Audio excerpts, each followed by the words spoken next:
All right, on this episode of Bouts Talking Bouts, happy to be talking to an individual with a fight going at KSW 51. It's happening in Croatia, and it is the main event for November 9th. We got Mariusz Pudzianowski taking on Erko Jun, and I've got Erko on the program today. How's it going there, man?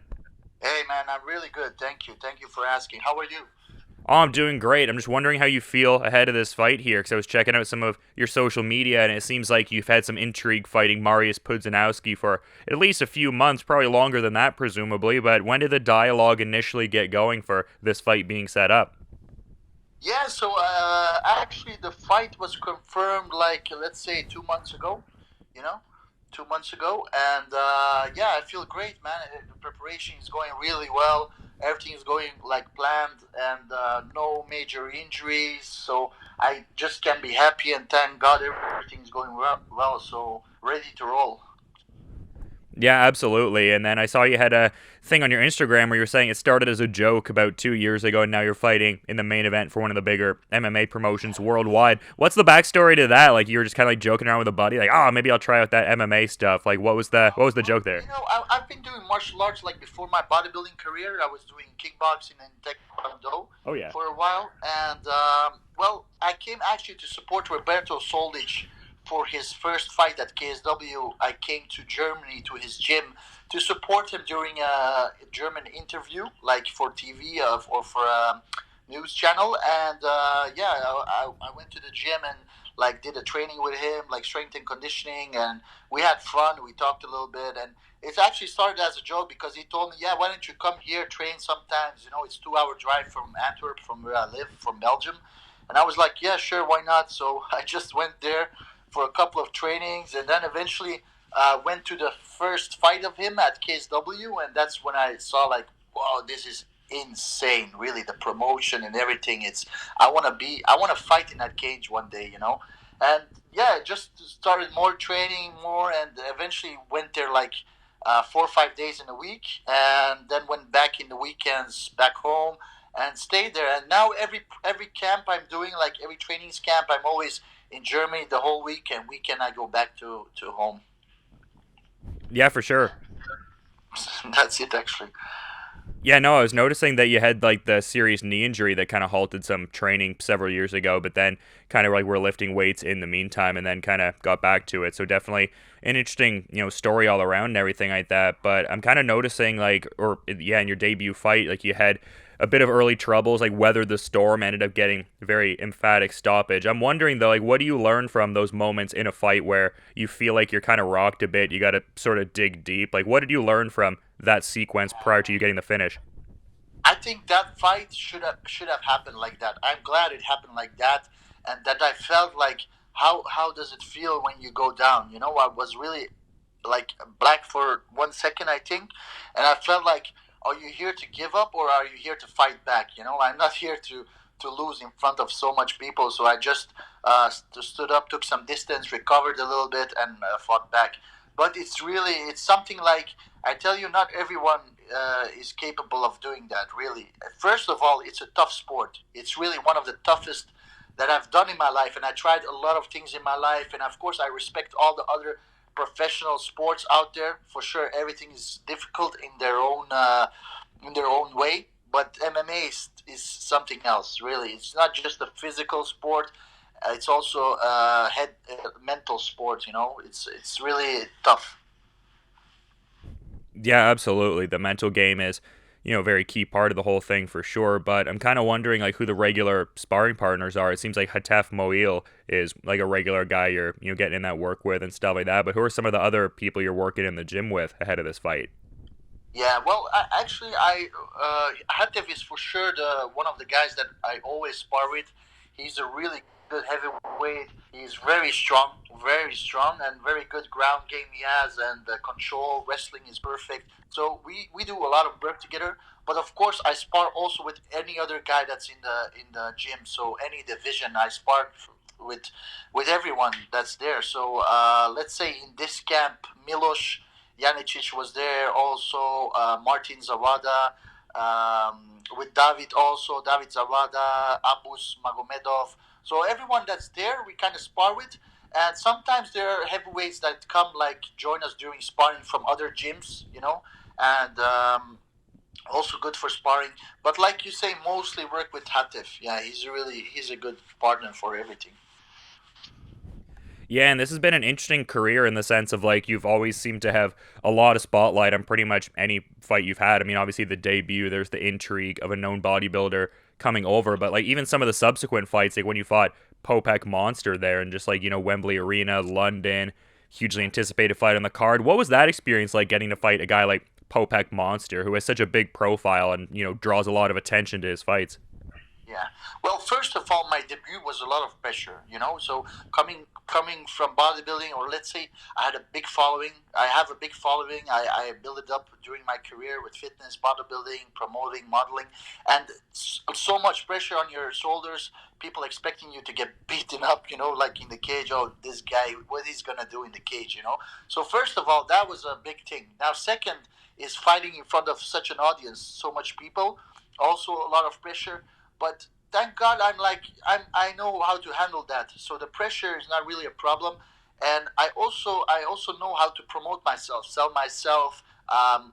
It's not only to be just a fighter. If you want to fight big fights, big names, get like now I'm fighting main event against the king of Poland. He's really the biggest legend. You just don't get that fight that easy. You need to. People want to see that. You need to sell yourself. Not only the fight way of you, how you fight, but how you promote yourself, how you do your interviews, how you're acting on the stare down. I think all these kind of things. And when I was fighting Popek, I was also like, whoa, this is a huge name. I took the fight when they told me, you want to fight him? I said, yeah, of course. Even though that was just after my fight, I had a small injury on my knee, but I just wanted to fight him because he's a big name. And I think that's the reason why I get these big names, and why I get like I'm mostly in the spotlight, because it's not just the way I fight, but all around it. Yeah, no, that's a good point for sure. Like you definitely bring a lot to the table in that regard. But you talk about thinking Pudzianowski's a legend and everything like that, and a sentiment I definitely agree with. And he seems like a guy like yourself who has really, grown in like the martial arts development and the fluidity of technique and stuff like that. What are your thoughts on his skill set as a martial artist heading into this big fight? He's just a beast. He's just a beast. He's really strong. He has some heavy punches where you have to watch out for, some kicks. He knows how to get people on the ground. But to be honest, I think I'm more a technical fighter. I'm a better striker, in my opinion. And I have some good wrestling now, too. I like wrestling. And I'm just going to be more explosive, more faster than him. I don't underestimate him for sure. He's really a dangerous type. Um, it's just I don't know. I believe in myself and I know what I'm capable of. But of course, he's a legend. He has a lot of experience, a lot of fights behind his back. Rocks some big names also, and he never got knocked out. That's the most interesting part. He never really got knocked out, and yeah, well, I would be like to be the first guy that knocks him out. Yeah, I mean, you've got the 100%, knockout rate so far. So, I mean, I can't imagine that's going to be something that's going to be, easy to shake there. I mean, third fight, never, or you haven't seen a third round in your pro career. So I can't imagine the judges are going to get involved in this one at the very least. Yeah. Well, listen. Why would I fight 3 rounds when I can end the fight earlier? Yeah, no, that's what I'm saying. Yeah, you end the fight early. You're not getting paid by the hour, sort of thing. Exactly. Exactly. That's true. Yeah, but it seems like a big influence in your life is, your daughter and everything like that. I've seen you share some pictures on Instagram, and it seems like a big joy for sure. How much inspiration does that give you during like some of the more, I guess, difficult parts of the training camp that will invariably pop up? Yeah, well, she's an inspiration for sure, and motivation for life in general. You know, of course, it's a little bit difficult when I'm on training camp and really focused, and I'm not home in the week. In the weekend, I'm here, but I still come back to see her. And there's just some things in life you need to sacrifice if you want to accomplish some. Big goals in life. Nothing comes without a sacrifice. So if I would be more in Belgium, to be honest, there's no such training. I cannot compare it to Germany. It's really high level. I have some good wrestling here, but for everything else, I need to go to Germany. So you need to sacrifice some things. But of course, after the fight, I'm all the time with her. So everything is, like it's destiny. You need to not choose your path. Yeah, definitely, man, for sure. And something I also noticed when I was on your social media was your relationship with an individual named Slodjo. He's got the rare medical condition, and you kind of met him back in Switzerland and stuff like that. What's the nature of the backstory there? Oh, that's amazing. I'm glad you noticed it, to be honest, really, because I was working in Switzerland before. I was doing club hosting, working at meet and greets. When you have a following, a lot of companies contact you, and I met him there. Actually, visited his home. People were talking about like how he was a big fan of me. He followed me and everything, and I was like, yeah, let's meet him. The guy, poor kid, has a medical condition. He cannot really walk and stuff. So I went to his home. We talked about everything about training, and I told him I will hook you up with the good trainings plan, whatever you need.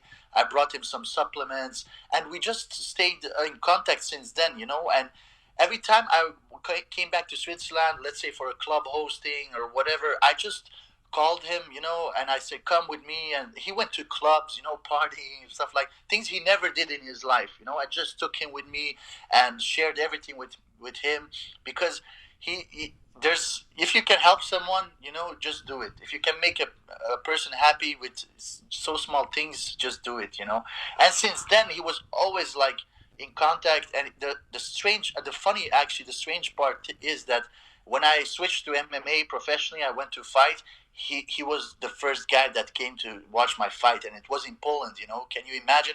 He took the plane himself. He went over there. He surprised me, so he was there for my first fight and supported me there. And then every other fight, so all my three fights, he was there. It doesn't matter which country or where it was, he was there. Such a loyal person, it's unbelievable. I know I have friends, let's say friends, they're not really friends, but people I know my whole life, 20 years, they can't even pay a pay-per-view to watch a fight. You know what I mean? And this guy, doesn't matter what he has condition, he comes, he watches my fight and he supports me. So I need to say nothing but respect. And it's unbelievable how things in life are, and you need to be good to everyone. You never know what you get back from that. Absolutely, and I love that interaction there, man. Is he going to be at this fight with Pudzianowski coming up, or is maybe the whole getting to Croatia thing a bit difficult? Yeah, he's coming too to Zagreb, he told me. So it's amazing, man. It's crazy. I love that, man. I mean, a lot of people excited for this fight. I imagine he's not the only one out of that. So, yeah, I mean, just a huge fight here coming up. A lot of people are stoked for. But something I usually ask the fighters that I have on the show, I'm kind of curious, like the kind of music you train to during the like hard sparring sessions and stuff like that. I noticed you were at Tomorrowland, so maybe some EDM is like the go-to in the gym. Yeah. Well, I can listen to anything, really. I really can listen to anything, from salsa to EDM to techno to. It doesn't really matter, to be honest. But I tell you honestly, when we spar, we put no music. So we don't have no music when we're sparring. We just kick ass. And sometimes it really goes hard. Really, we're going all the way. And of course, you have days that your sparring is a little bit lighter. You can't always go 100%. But we don't usually put music on when we spar. We're really focused. Yeah, for sure. I get that approach too. I've heard fighters articulate that, sort of like replicate the conditions of the fight night kind of thing. Exactly, exactly. Yeah, for sure, man. And you've been great with your time. Really fun talking and everything. I'm curious though if there's anything you'd like to add as a parting thought as we're kind of wrapping up here though. No, man, I'm glad I had a really good interview with you. I like your questions. I just can say, like, eventually in life, you never know what your destiny is. You see, I've been doing like bodybuilding, like 8 years in my life, like professionally, being modeling for a lot of companies, and then in one switch, I go to MMA, start a professional career. So you never know what's going on, but just know that God has a plan for everyone. When sometimes it's going bad in your life, just know that there will come good times as well. So the most important is to keep moving forward, and keep fighting in life. That's what's all about. That's a great message, man. In the future, definitely full of a lot of surprises, but something I know that's happening in the future. Talking about October, or rather November the 9th, KSW 51, great card with Mariusz Pudzianowski taking on Erko Jun, a heavyweight tilt I'm very excited for, and appreciate all the insights there, man. Best of luck with the rest of your preparations, and enjoy the rest of your day. Appreciate it, man. Thank you. Nice talking to you.